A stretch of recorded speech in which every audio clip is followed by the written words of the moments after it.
It only takes a few like crosshairs of circumstances that happen in your life, and all of a sudden you're in the middle of a financial storm. And Lacy and I implore you, learn about this now so that you can set yourself up to weather the financial storm.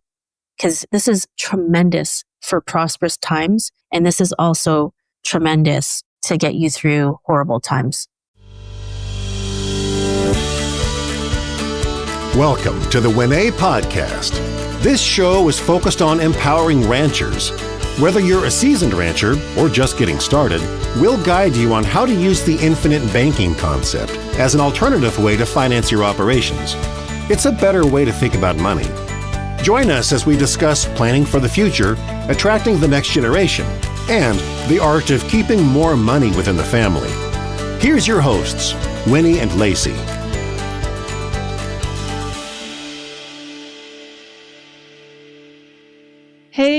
Hey, welcome back to the podcast. Thank you for being here. We really, really appreciate you.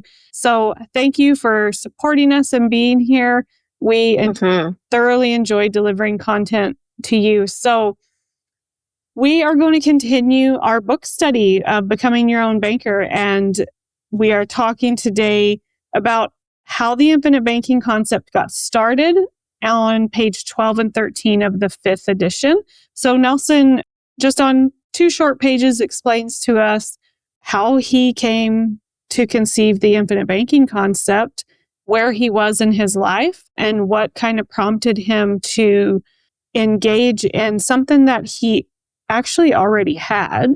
He just needed to make use of it. So we're going to hear a lot from Winnie today because she has more time and more experience of actually being her own banker. So I am looking forward to hearing your insights, Winnie, and hearing you share your journey and your feedback on page 12 and 13. Yeah, I'm excited to really dig in a little bit deeper and help you guys, I guess, without having to read the book yourselves, but help us walk you through understanding and interpreting perhaps what Nelson was sharing here. I mean, when you read the book yourself, and maybe if you're even a little bit adverse to wanting to read a book in the first place, I promise you, if you actually guys take the time to read it, it's very enjoyable. Just even like the sheer layout of how it's laid out, it just makes it seem like it's nothing. And you can really get a flavor of how Nelson is really coming through. He basically really starts describing like the history of how it really came to be, how he started articulate it. And this really came out of a time when it was like the 1980s, when the interest rate environment, especially if you owned a mortgage, pretty darn scary, like 23%. I mean, we were going nuts over here in the past 10 to 12 years. If we even had 7% interest rate, we would be like freaking out. But just imagine if you were a real estate investor back in the 80s, and you not only held a principal mortgage, but you also held revenue mortgages, and you owed 23% interest rates. It's hard to imagine. It is hard to imagine. And I mean, everything is also relative, right? I mean, of course, the cost of things were a lot different then, but still, that's inflation. Are we still dealing with the same problem? Yeah. It's just, again, just all relative. Now, I guess what I can really relate to, as it did with Nelson, in terms of like how the infinite banking concept even was born, was that we both had experience with real estate putting us in a pickle. And until like one of the things that he just really goes over here, what I really like what he said on page 13 is that when a number of bad things like this occur in fairly rapid succession, it can increase the quality of your prayer life dramatically, whether you're a Christian or not. But in these 2 pages, he really goes over a number of circumstances that ended up putting him into a financial pickle. And it can happen to any one of us, right? Just name 2 or 3 life circumstances that all of a sudden you're fine one day, you're not stressed about money, and then all of a sudden, oh, I have a repair on my car here. Oh, my kid needs like something over here. Or, oh, my family member, I need to go and I need to go travel and visit a family member. Or that one call, again, if you happen to be a lender, right? And you are not the owner of your own debt. a small announcement of like even a 1% interest rate increase on your debt can change your cash flow. And if you're living on the line, oh my goodness, that can turn circumstances around really quickly. And back in the day when real estate was super hot here in Edmonton, and I guess when I say that, I meant back in 2002 to 2008, before the subprime market hit, I was a single family real estate investor and I had no idea. I was in my late 20s and investing in real estate was just one of those things where investing during that time, I mean, my first go around was I invested in one property and that one property went from the value of $131,000 to $275,000 in a matter of a 2-year period.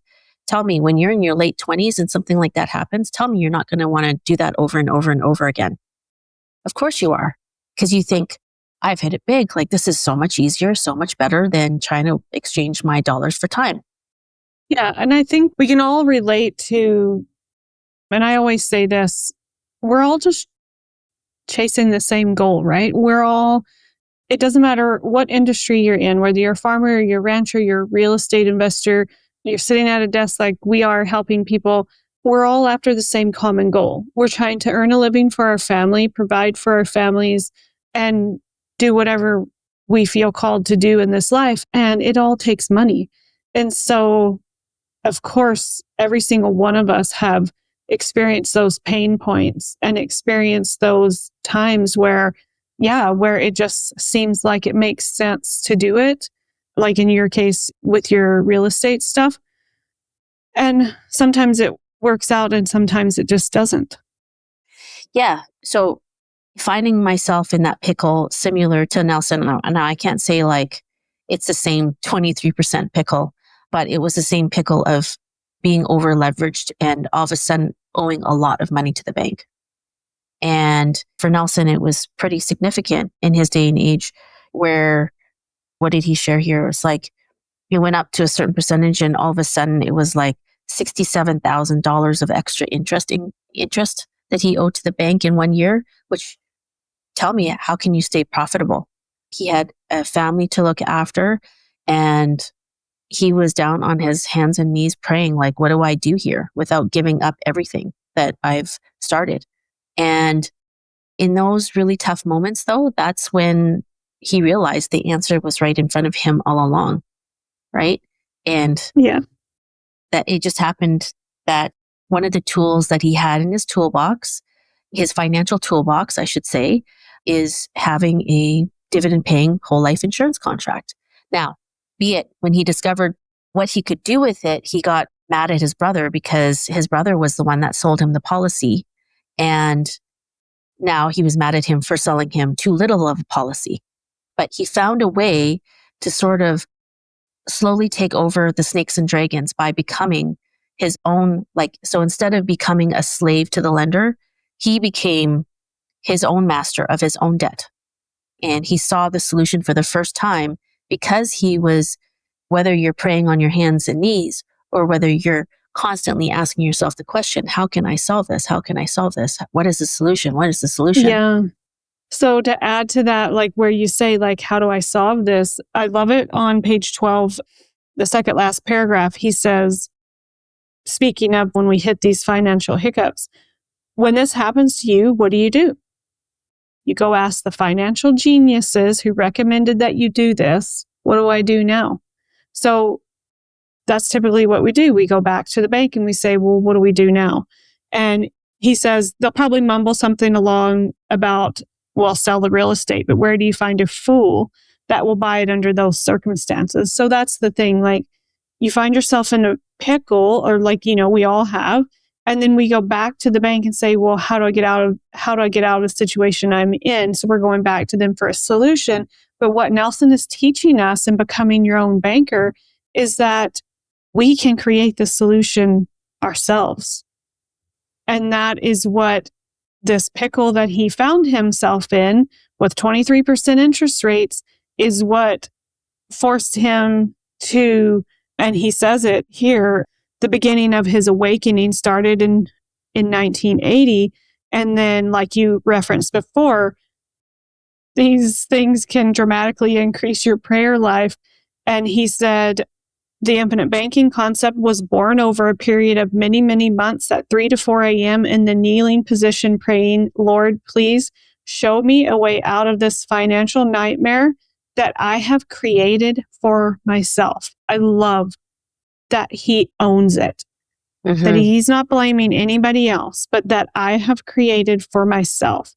And the answer came back to him like a baseball bat across the eyes. You are standing in the midst of everything it takes to get out, but you don't see it because you look at things like everyone else. And we've talked about this before, how we are so accustomed to just doing what everybody else is doing.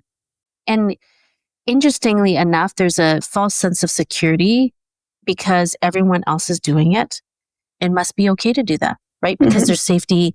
There's that feeling of, again, false sense of security. There's that safety in numbers because other people are doing it. There's that false sense of credibility to do that. Here in Canada, it really started coming onto the radar around 2008, 2009, 2010 in there. And so now we're entering into the 15, 16, 17 year mark that it's now been on the Canadian marketplace. And of course, there's always going to be early adopters who get onto this right away, knowing that there's not something quite right about what's happening. Like there's something working against us here. And then there's going to be people who say like, this is absolutely not, this is insane. This is a scam, all of those things. And now proven over a period of time, like someone like myself, who I was able to start getting my own first policy back in 2011. We all start at different places. Now, I was just near the tail end of being in a relationship and I still had my daughter to look after. I didn't have much. I was still actually starting my practice in sharing the infinite banking concept with Canadians. And so all I could do at the very, very start was start with $142 a month. Some people have the capacity to start with way more. But today, you know, like, 'cause what is this chapter called here? How they got started, not like have your policies equal the same amount as your income. It's not quite there, but with dedicated focus, I do my best to aim to have all of my money run through my own bank rather than someone else's bank. Because one of the things that he also talks about here on page 12 is that where Nelson came from, he not only was he a pilot, he was also a forester. He was educated as a forester. One of his other career paths during his lifetime was he was also in the life insurance business, and he made a really good living at it. And a part of what made him really good at it was just understanding, truly understanding how the dividend paying life insurance, how it works, is really essential if you really want to understand how the infinite banking concept works and why it works really, really well. And he also goes on to say that most people, even in the industry, have a lack of know-how of how it truly works and how it can work better for you. So something to clarify here, I know it's a little bit tidbit off topic, but what I wanted to share is that when people start coming to understand the infinite banking concept, and if you're a person who gets really turned on by the idea of like how it could be a solution for them, some of the things that I've come across in the past is just hearing how like people are going around and asking for IBC policies. I want an IBC policy, or they call the life insurance company directly. It's like, I want an IBC policy. Well, no one's going to know what you're talking about if you call up the life insurance company because it doesn't exist. I know it seems so simple, but everything that's being talked about, page 12, 13, 14, 15, 16 of this book, is that this is a mindset. This is a way of thinking. Infinite banking concept is a way of thinking. And it's the knowledge that you use to apply towards a very specific type of financial vehicle. Yeah, that's right. And then the next section that we're going to go over is actually imagination. So we'll do that on our next episode. But for sure, like it's very important to understand that other advisors and the life insurance company, yeah, they're not going to know what you're talking about if you call them up and say, I want an IBC policy. These are very specific whole life insurance policies. And that's what we use the vehicle that we use. And I guess one more thing before we leave these 2 pages, because one of the other messages that really underlie these 2 pages that we sort of touched on is that Like it only takes a few like crosshairs of circumstances that happen in your life, and all of a sudden you're in the middle of a financial storm. Now, you either have heard people that have gone through a financial storm, or you've been through one yourself, or maybe you're one of the lucky few that have not really truly experienced a financial storm. And we, like Lacy and I, implore you, like learn about this now so that you can set yourself up to weather the financial storm. Because this is tremendous for prosperous times. And this is also tremendous to get you through horrible times. Because he also talks about it here that you can get to your money during awful times at 5 to 8% just through different life companies. Out here in Canada, that's what it reads in the book, but it does vary here in Canada, right? Yeah, and so I have an example of that. Just yesterday, I was sitting on a meeting with Mary Jo, and I'm grateful to be able to do that. And so this is the trend that we're seeing with the cost of living lately that has risen so much. People are having to rely on either savings, emergency funds. This particular person had relied on a credit card, not because they wanted to, but because they felt like they needed to. Their income had recently dropped, but at what percent? Like we all know that the credit card companies aren't charging us the lowest interest rate on the market, right? This particular person felt like they were forced to rely on the credit card to get them through. But what if it could have been cash value in a life insurance policy at 6 to 8%, and then you're able to replenish it? Like it just on your terms. On your own terms. That's right. Because this person was making a very big effort to repay what they have felt like their balance, but it wasn't getting them anywhere. But they were forced to do it because of the terms and conditions. They weren't in control, and they really felt a lot of shame and felt like they were out of control. And quite frankly, they were, because the credit card company owns the debt. And so my heart really hurt for this person because they felt pushed in a corner and did what they thought was the best thing to do. And they were grateful to know about this concept and this opportunity now, because now they can build their own bank and have it there if they ever find themselves in this position, because they were people who have a good income and they're good people and they're good with their money, but they faced a hard bump in the road. Well, and you don't know what you don't know, right? Like you do the best with what you think is financially sound. And what the infinite banking concept is really doing is giving every Canadian and American, for that matter, because I think these are the only two countries right now that offer dividend paying whole life insurance contracts.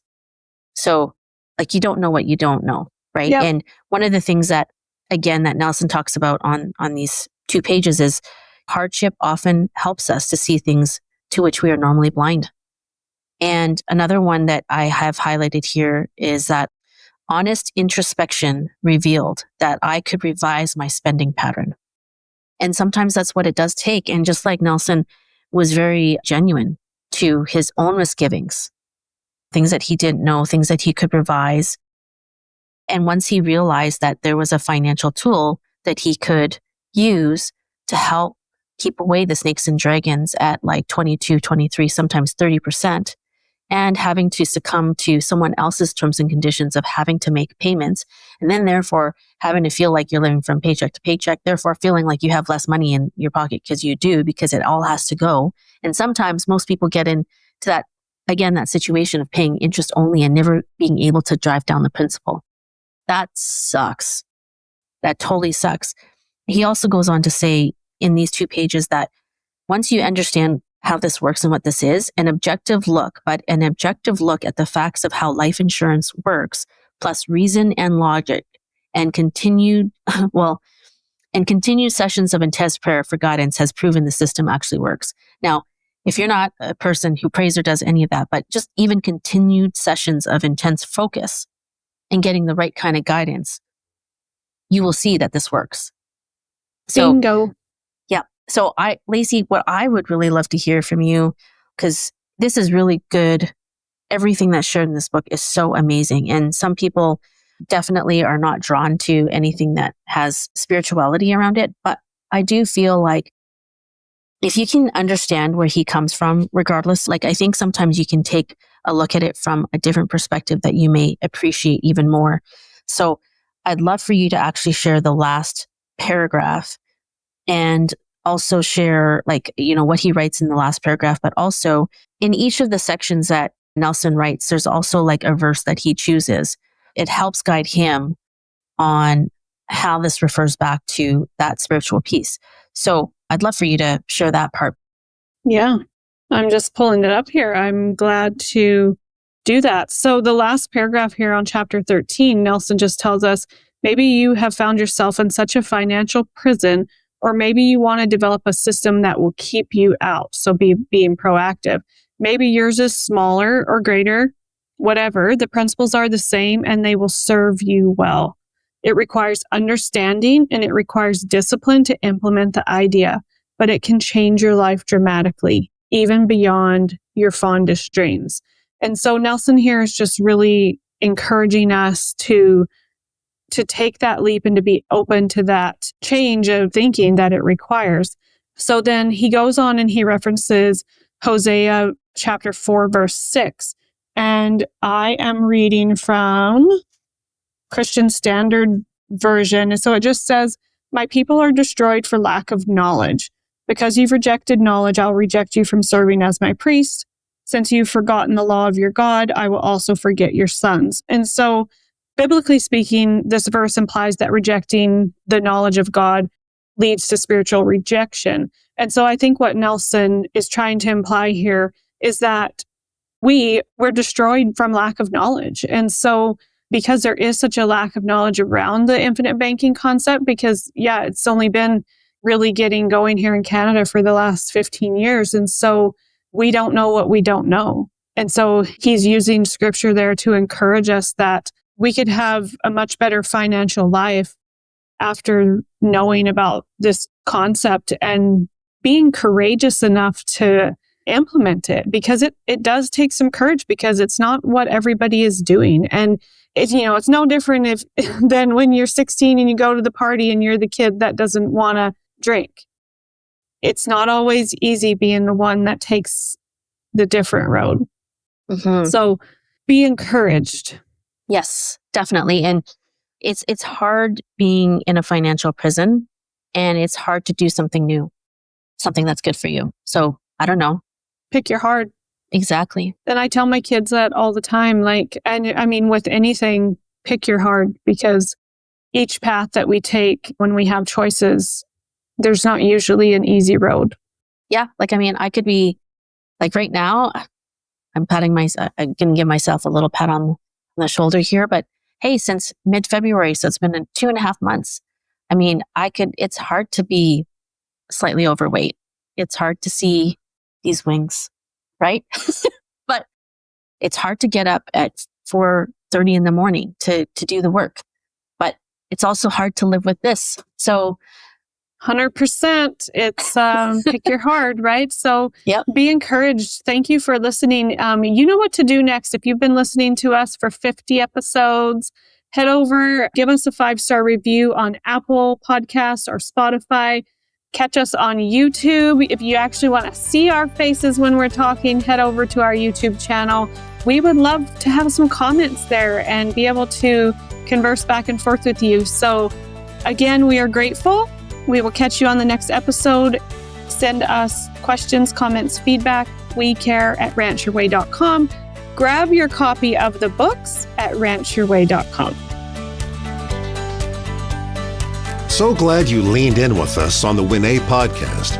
We truly hope you're feeling more informed and empowered to take another step towards optimizing your financial life. Right now, make sure you hit subscribe so you can keep growing and learning with us.